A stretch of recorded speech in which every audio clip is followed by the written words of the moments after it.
Assalamu alaikum students, welcome to English grammar lectures.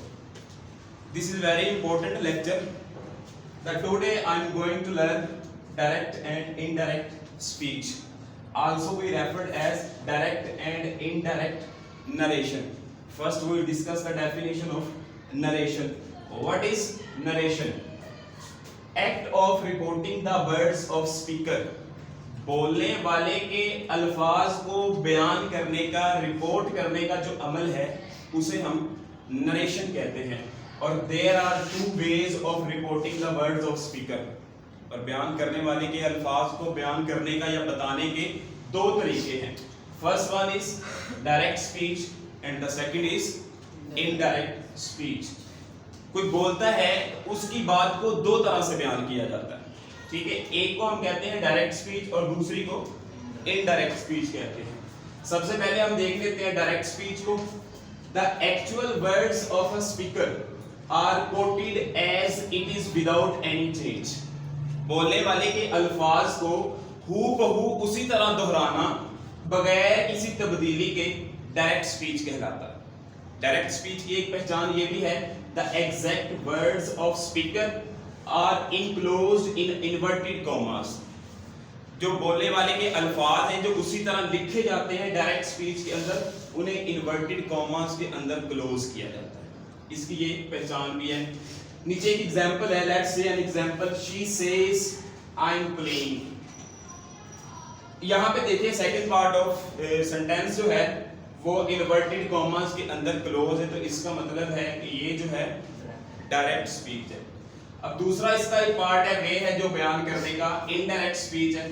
Actual words of a speaker are transformed. बयान करने वाले के जो असली अल्फाज है वो तब्दील हो जाते हैं, ट्रांसफॉर्म्ड हो जाते हैं. मायने सेम रहता है, मैसेज कन्वे हो जाता है, लेकिन कोई अपने अल्फाज में कन्वे कर दे, उनको चेंज करके थोड़ा सा कन्वे कर दे, और not enclose in inverted commas. Indirect speech कभी भी आप इन्वर्टेड कॉमास के अंदर नहीं देखेंगे. एग्जांपल देखिए, she says that she is playing. इसके अंदर भी सेंटेंस लिखा गया है वो खेल रही है, लेकिन ये इन्वर्टेड कॉमास के अंदर नहीं है. यहाँ पे कुछ और तब्दीलियां हुई हैं. यहाँ पे देखें आप, दैट लग गया और आई की जगह शी आ गया. आगे जो हेल्पिंग वर्ब है वो भी चेंज हो गया. ये इसी सेंटेंस की ट्रांसफॉर्म वर्जन लिखा गया, इसको चेंज करके. ये जो तब्दीलियां हुई हैं दैट की, इज की, इनको आगे हम पॉइंट्स की सूरत में डिस्कस करते हैं. You should know things. इन चीजों का आपको जरूर पता होना चाहिए. डायरेक्ट स्पीच से इनडायरेक्ट में तब्दील करते हुए जो बेसिक चीजें हैं वो ये हैं. सबसे पहले हम बात करते हैं रिपोर्टिंग स्पीच की. What is reporting speech? फिर है जी रिपोर्टेड स्पीच, फिर है जी कॉमास. ये तीन इसकी बेसिक थिंग्स हैं जिनका आपको लाजमी पता होना चाहिए. नीचे एक मैंने फिक्रा लिखा है, she says I am going for a walk. अब यहाँ के अंदर देखिएगा, ये डायरेक्ट स्पीच लिखी हुई है. ये सारी की सारी जो है ये क्या है? डायरेक्ट स्पीच लिखी हुई है. फिक्रे के अंदर दो पार्ट है, शी सेज और सेकंड इज है I am going for a walk, जो इन्वर्टेड कॉमास के अंदर क्लोज किया गया. फर्स्ट पार्ट को हम कहते हैं रिपोर्टिंग स्पीच. डायरेक्ट वाली स्पीच के हमेशा दो पार्ट आएंगे, और जो कॉमास के पहले वाला हिस्सा होगा उसे हम क्या नाम देते हैं? Reporting speech. और जो इन्वर्टेड कॉमास के अंदर क्लोज है इसे हम नाम देते हैं रिपोर्टेड स्पीच. इस पार्ट को क्या नाम देते हैं? Reported speech. और फर्स्ट वाले पार्ट को हम क्या नाम देते हैं? Reporting speech. डायरेक्ट से इनडायरेक्ट में फिक्रे को तब्दील करते हुए कॉमास को खत्म करके हम उसकी जगह क्या इस्तेमाल करते हैं? दैट. ये आपने याद रखना है. कॉमास रिमूव करके उसकी जगह कंजंक्शन दैट इस्तेमाल कर लिया जाता है. फिर तीसरी चीज है जी आगे रिपोर्टिंग वर्ब्स. रिपोर्टिंग वर्ब्स क्या है? ये सारे के सारे मैंने लिख दिए जो आप डायरेक्ट स्पीच के अंदर देखेंगे. से भी नजर आएगा आपको, सेज भी आएगा, सेड भी आएगा. पहले इन तीन की बात कर लेते हैं. अगर ये आते हैं से, सेज और सेड इसी तरह आते हैं, इनमें कोई तब्दीली नहीं करेंगे, इनको इसी तरह लिख लेंगे। ठीक है, अब आगे वाले तीन की बात करते हैं, से टू, सेज टू और सेड टू। अगर से के साथ टू आ जाए, टू इज वेरी इंपॉर्टेंट, अगर आप इन सब के साथ टू देखें तो फिर जो से टू होगा वो टेल में चेंज हो जाएगा, और सेज टू जो है वो टेल्स में चेंज हो जाएगा एस के साथ। आगे सेड टू जो है वो किसमें चेंज हो जाएगा, टोल्ड में। ठीक है जी, अगर इनके साथ ये रिपोर्टिंग वर्ब कहते हैं, रिपोर्टिंग वर्ब ये कहां पे आते हैं, यहां पे पीछे हैं जरा, जहां पे हमने एक एग्जांपल लिखी हुई है, शी सेज, इस पहले पार्ट को हमने नाम दिया था रिपोर्टिंग स्पीच का, इसी के अंदर रिपोर्टिंग वर्ब भी मौजूद होता है। ये जो पहला हिस्सा होता है, यहां देखिए से लिखा हुआ, रिपोर्टिंग स्पीच के अंदर ही रिपोर्टिंग वर्ब भी मौजूद होता है, और दूसरे पार्ट को हम रिपोर्टेड स्पीच कहते हैं। एक बार इस सारी चीजों को हम दोबारा समराइज कर लेते हैं।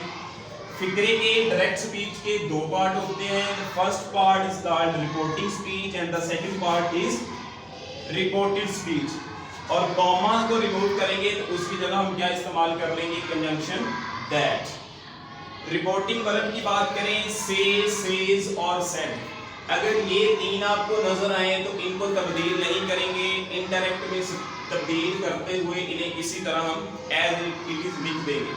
आगे से टू, सेज टू और सेड टू, अगर ये टू साथ इनके आ जाए तो फिर आप से टू को टेल में, सेज टू को टेल्स में और सेड टू को टोल्ड में तब्दील कर देंगे। आगे नेक्स्ट पॉइंट है जो चेंज ऑफ प्रोनाउन, ये बड़ा इंपॉर्टेंट है। हर फिक्रे के अंदर आपने कुछ ना कुछ प्रोनाउन जो ऑलरेडी हम जो हैं इनके बारे में जानते हैं और पढ़ भी चुके हैं प्रीवियस क्लासेस के अंदर। फर्स्ट पर्सन में अगर हम देखें तो आई और वी हमको नजर आते हैं, सेकंड पर्सन में यू, एक ही प्रोनाउन है, थर्ड पर्सन में ही, शी, इट और दे। इनको शॉर्टकट वे से लिखा गया है। फर्स्ट पर्सन जो होंगे ना, ये सब्जेक्ट के मुताबिक चेंज होंगे, अकॉर्डिंग टू सब्जेक्ट। वो सब्जेक्ट कौन सा होगा, रिपोर्टिंग स्पीच का, जैसे यहाँ पे शी लिखा हुआ है, ठीक है, तो ये रिपोर्टिंग स्पीच के सब्जेक्ट के मुताबिक चेंज होंगे। सेकंड पर्सन जो है यू, ये रिपोर्टिंग स्पीच के ऑब्जेक्ट के मुताबिक चेंज होंगे। ये रिपोर्टिंग और रिपोर्टेड स्पीच के बारे में पहले इसलिए पढ़ा कि जब भी नरेशन को चेंज किया जाता है तो यही अल्फाज इस्तेमाल किए जाते हैं, रिपोर्टिंग स्पीच, रिपोर्टेड स्पीच। आपको कोई ये नहीं कहेगा कि first part second part of sentence, बल्कि ये कॉल किया जाता है कि रिपोर्टिंग स्पीच और रिपोर्टेड स्पीच। तो ठीक है, ये आपने लाजमी याद रखना है कि पहले हिस्से को रिपोर्टिंग कहते हैं और दूसरे हिस्से को रिपोर्टेड स्पीच कहते हैं। तो फर्स्ट पर्सन में आई और वी जो हैं ये रिपोर्टिंग स्पीच के सब्जेक्ट के मुताबिक चेंज होते हैं, ठीक है जी। सेकंड पर्सन यू है वो ऑब्जेक्ट के मुताबिक चेंज होता है, और थर्ड पर्सन में अगर हम देखें ही, शी, इट और दे हैं, नो चेंज, इनमें कोई तब्दीली नहीं दिखेंगे। आगे इनकी कुछ एग्जांपल्स लिखी गई हैं, इनको डिस्कस कर लेते हैं ताकि आपको पता चल जाए जो आपने पढ़ा वो किस तरह इंप्लीमेंट होगा। एक मैंने डायरेक्ट स्पीच लिखी है, she says I hope I am not late. जो बेसिक चीजें पढ़ी हमने अभी वो चेंज करेंगे। शी सेज, इसके साथ टू नहीं है इसलिए हमने इसे टेल्स या टेल या टोल्ड में तब्दील नहीं किया, तो ये अकेला है तो इसलिए हम इसे इसी तरह लिख लेंगे सेज। कॉमास को रिमूव किया तो उसकी जगह कंजंक्शन क्या इस्तेमाल कर लिया, दैट। अब हमारे पास है प्रोनाउन आई, ठीक है जी, और आई के बारे में हमने पढ़ा कि ये रिपोर्टिंग स्पीच के सब्जेक्ट के मुताबिक चेंज होता है। ये है रिपोर्टिंग स्पीच का सब्जेक्ट शी, तो ये क्या हो जाएगा, आई जो है शी। अब जब होप एक वर्ब है, जब इसके साथ आए था तो ये प्लूरल काउंट होता है, तो इसलिए इसके साथ हमने एस का इजाफा नहीं किया, प्रेजेंट डेफिनिट का टेंस है। जब शी लगा तो हमने होप्स कर दिया क्योंकि शी एक सिंगुलर प्रोनाउन है। आगे फिर आई है तो ये फिर इसके मुताबिक चेंज हो जाएगा शी। अब आई के साथ एम आता है, जब आप शी लिखेंगे तो हेल्पिंग वर्ब इज हो जाएगा, शी इज नॉट लेट। वो बेसिक चेंजेस जो हमने की। He says I take tea, he says that, first person है और फर्स्ट पर्सन चेंज होते हैं रिपोर्टिंग स्पीच के सब्जेक्ट के मुताबिक। तो यहाँ पे आ जाएगा he takes tea. Third example है she says to me I hope I am not late. अब इसके अंदर देखिएगा सेज के साथ आ रहा है टू, ऐसे ही है। अब इसको हम जब चेंज करेंगे इनडायरेक्ट स्पीच में तो सेज नहीं लिखेंगे, बल्कि इसकी जगह पे क्या लिखेंगे, tells. She tells me that, commas को रिमूव किया, कंजंक्शन लगा लिया, आई फिर फर्स्ट पर्सन है तो ये किसके मुताबिक चेंज होगा, रिपोर्टिंग स्पीच के सब्जेक्ट के मुताबिक। She hopes she is not late. तो ये चंद एक बेसिक चीजें और कुछ एग्जांपल्स। अगले लेक्चर तक के लिए साइनिंग ऑफ, इंशाल्लाह नई वीडियो के साथ दोबारा।